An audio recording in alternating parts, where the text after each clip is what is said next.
Chers amis, bienvenue sur le plateau de Vitamine B.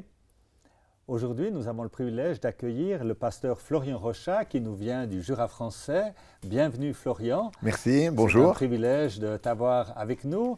Et comme chaque semaine, nous avons en début d'émission le partage d'un texte biblique. En général, c'est la personne avec qui on dialogue qui nous propose un texte qui lui parle. Et aujourd'hui, c'est un texte qui est bien connu, qui est un texte central. Fondateur. On aime parler de ce texte.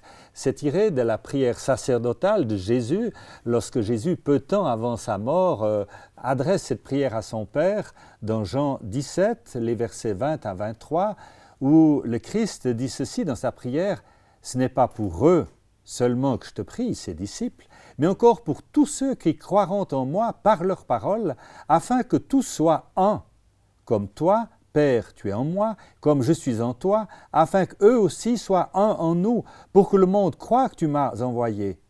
Je leur ai donné la gloire que tu m'as donnée, afin qu'ils soient un comme nous sommes un, moi en eux et toi en moi, afin qu'ils soient parfaitement un et que le monde connaisse que tu m'as envoyé et que tu les as aimés comme tu m'as aimé. » Oui, c'est un texte qui est fort, qui est puissant.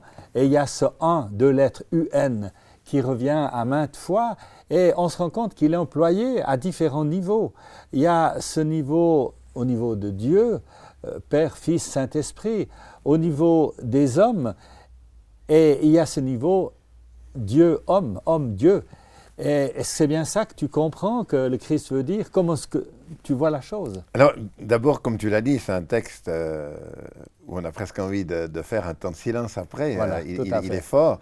Et d'autant plus qu'il est dans le contexte, tu as dit la prière sacerdotale, il faut peut-être rappeler aussi que c'est quand même le testament.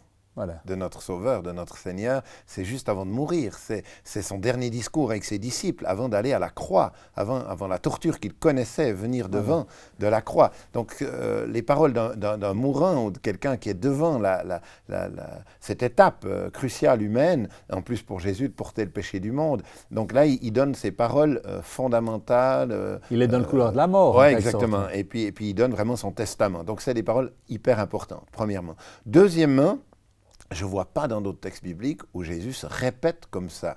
Il n'est pas devenu sénile.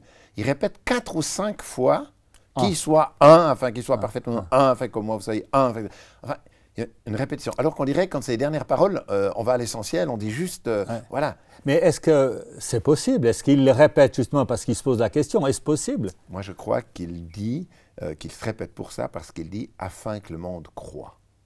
Et ce n'est pas seulement l'accent sur le « un », c'est l'accent sur, 2 fois il dit, afin qu'il croie, afin que le monde connaisse que tu m'as envoyé. Et je pense que Jésus n'a pas une priorité, là, de parler de l'unité. Il a la priorité, avant de mourir, de dire, si je meurs, ce n'est pas pour rien. Il faut que le monde me connaisse. Voilà. Alors, votre boulot, vous les disciples, si je vais à la croix, c'est pour que le monde sache que j'ai été envoyé. Je ne serai plus là. Mais alors il fait ce lien entre l'unité, l'amour. C'est ça, mais en fait, pour moi, Jésus donne la parole ultime, le répète et insiste, comme jamais aucun autre texte biblique n'insiste à ce point-là. Donc, quelque chose qu'on doit vraiment écouter.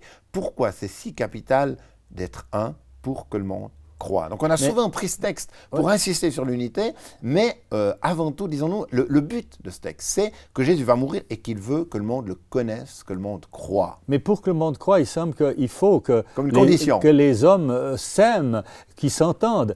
Et en regardant l'histoire de l'Église, on se dit, on n'a pas toujours réussi. C'est peut-être pour ça que le monde ne croit pas beaucoup aujourd'hui. C'est ce qui semble le plus impossible, hein, comme vous le dites, effectivement.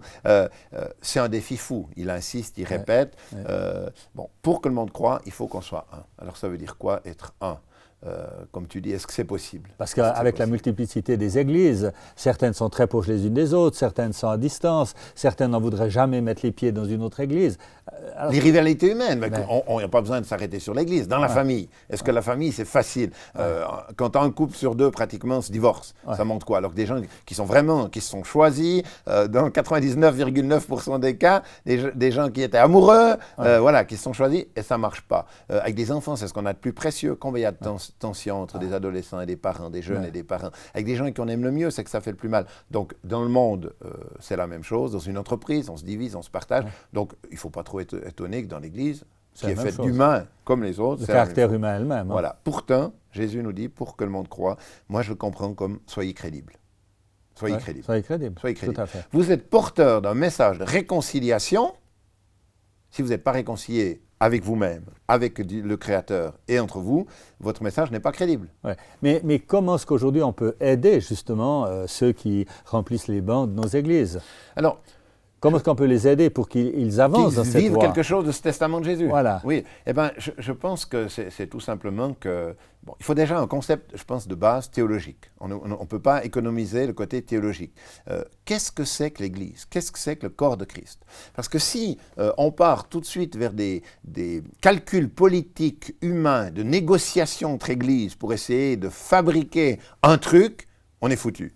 Voilà. On a essayé, ça ne marche pas. Et puis, il y a toujours les mêmes rivalités. Donc, on ne va pas mieux arriver que les autres hommes pour l'entreprise et pour d'autres choses. On va se casser la figure. Donc, et Jésus va loin, il dit parfaitement un.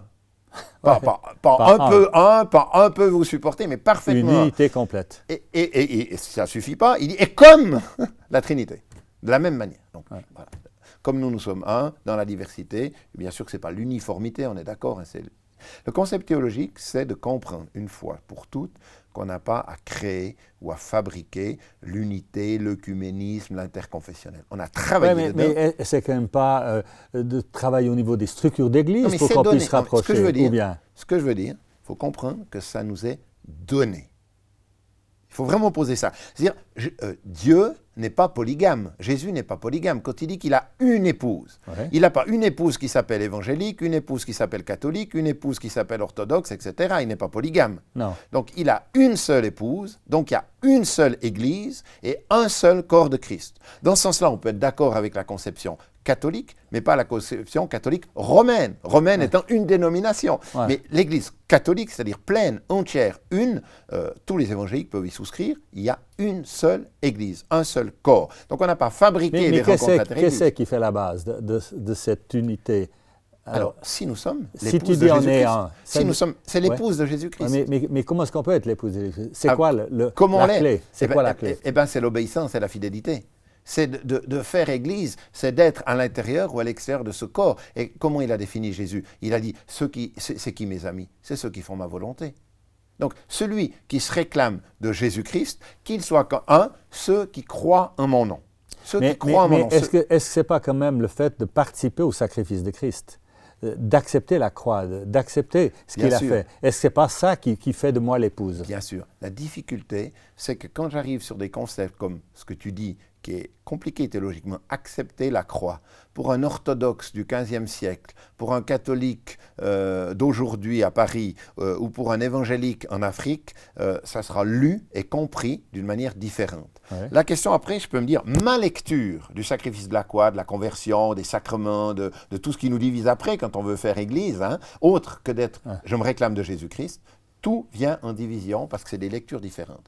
Et pourquoi viennent les divisions? Parce que ma lecture, je vais dire, Éric, tu as tort, j'ai raison. Tous ont dit ça, le catholique comme l'évangélique. Ma lecture est la bonne. La lecture de mon Église ou de mon dogme est véritable, les autres n'ont pas compris.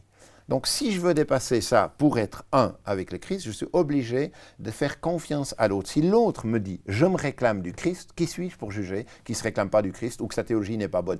Bien sûr qu'on peut discuter. Il faut même se confronter, se dire quand on n'est pas d'accord. C'est le privilège des frères de pouvoir se reprendre. Il n'y a aucun problème. Il ne faut pas un œcuménisme mou. Il faut dire, il faut revendiquer.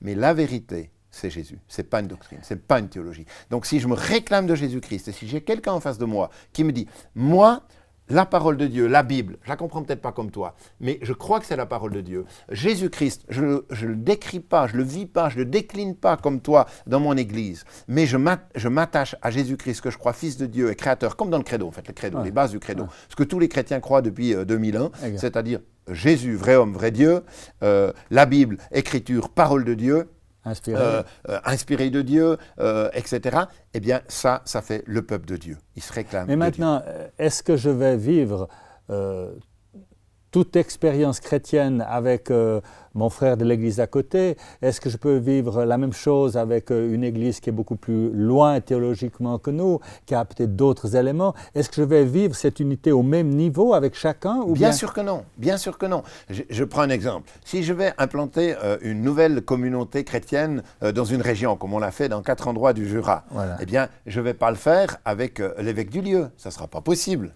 Il est catholique romain, je suis protestant évangélique, c'est différent dans les sacrements, dans ma manière de voir. Mais ça n'empêche pas de prendre contact, de dialoguer, de s'expliquer, de se comprendre, de se respecter. On a même fait mieux. La dernière implantation qu'on a fait à Louhain, eh bien, comme il y a un groupe, j'en parlerai peut-être si tu me permets encore tout à l'heure, sur ce groupe de dialogue catholique évangélique qu'on a en France. Mais dans ce groupe, nous nous connaissions, nous nous rencontrons, et il y avait un vicaire épiscopal qui était donc le représentant de l'évêque du lieu où on implantait. Voilà. Je lui ai dit, est-ce que tu serais d'accord qu'on a ensemble trouvé le curé du lieu pour lui expliquer qu'on va implanter une église évangélique?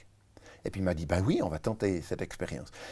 Le représentant de l'évêque et le pasteur pionnier évangélique implanteur ont été trouver le curé du lieu pour expliquer simplement ce qu'on faisait pas contre lui, comment on travaillait, qu'est-ce qu'on faisait, pourquoi on baptisait les adultes, etc., de s'expliquer. Et il y a des choses qu'on peut faire ensemble, et il y a des choses qu'on ne peut pas faire ensemble. Mais on peut faire des choses ensemble. Donc tu as vu quand même une certaine communion possible à un certain niveau. Selon les cercles. Voilà. Selon les cercles. Hein. Il y a des choses que je peux faire qu'avec certains évangéliques, même entre évangéliques. Je ne peux pas le faire. D'autres, je peux faire avec tous les protestants. Ouais.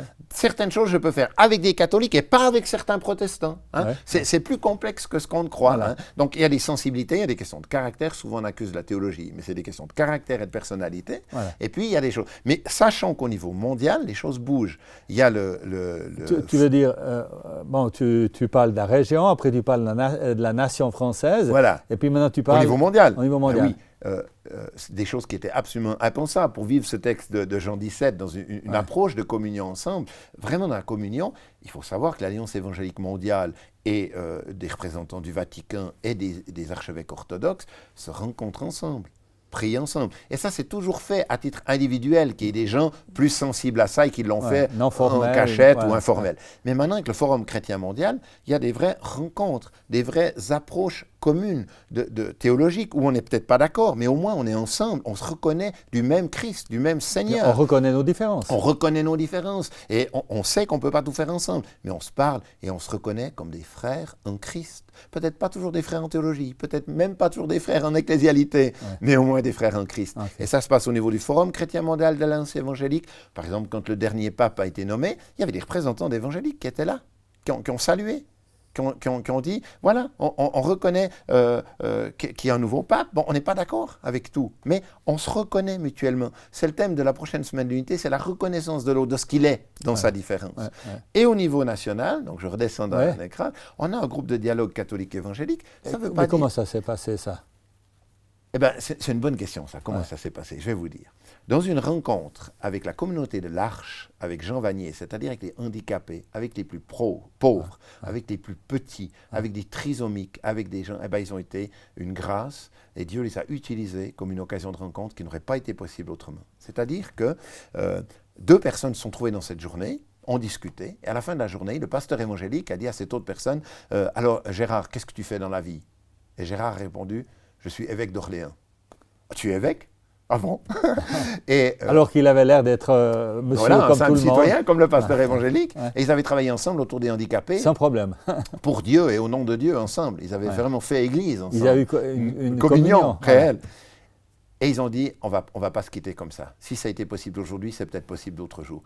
Ils ont passé leur carte de visite et ils ont convoqué, au départ tout à fait non officiellement et anonymement, parce que ça date de quelques décennies, et ce n'était pas encore prêt pour ça, mais c'est une très belle histoire. Par rapport à ces handicapés, eh bien, ils ont dit, on va réunir 5 ou 6 prêtres ou théologiens catholiques, on va réunir 5 ou 6 pasteurs ou théologiens évangéliques, et on va simplement se rencontrer sans engagement, sans faire des choses ensemble, et on va se parler. Et ce groupe, ça fait une vingtaine d'années qu'il existe, bientôt une vingtaine d'années, qu'il travaille, qu'il produit des documents, que la conférence des évêques et le CNEF, le Conseil national des évangéliques maintenant, ont pu reconnaître ce groupe de travail et ont pu même sortir un document qui s'appelle « Regard sur le protestantisme évangélique » avec simplement un regard mutuel sur comment on est, qu'est-ce qu'on dit. Et le CNEF est engagé là. Alors, le CNEF, tout à fait, il y a 5 personnes qui sont désignées et reconnues. C'était l'Alliance évangélique au départ, avant qu'il y ait le CNEF, qui s'est engagé là-dessus, et qui a désigné 5 personnes pour dialoguer, comme la Conférence des évêques de France,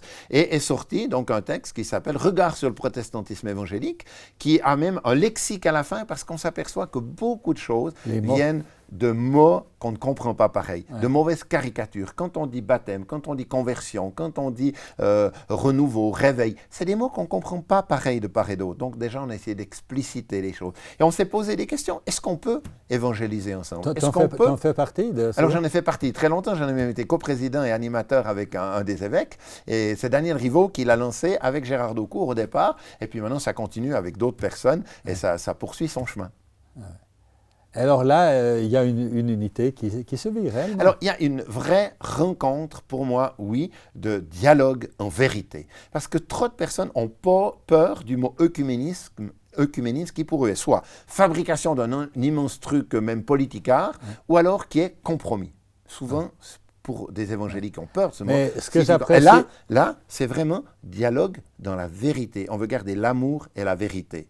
Et ce que j'apprécie dans ce que tu dis, c'est que vous le vivez au niveau, je dirais, très local, comme au niveau plus étendu, national. Tout à fait. Et je crois que l'unité, c'est quelque chose qui se vit et on est en chemin. Tout à fait. Mais si le Christ est le centre, très bien, on va quelque part se retrouver au bon endroit. Tout à fait. Et il faut beaucoup d'humilité et de foi. Ouais. Alors, merci beaucoup, Florian, pour ce partage qui était très riche. Et puis, on va regarder l'avenir avec ayant les yeux fixés sur Jésus. Merci, Eric. Merci beaucoup.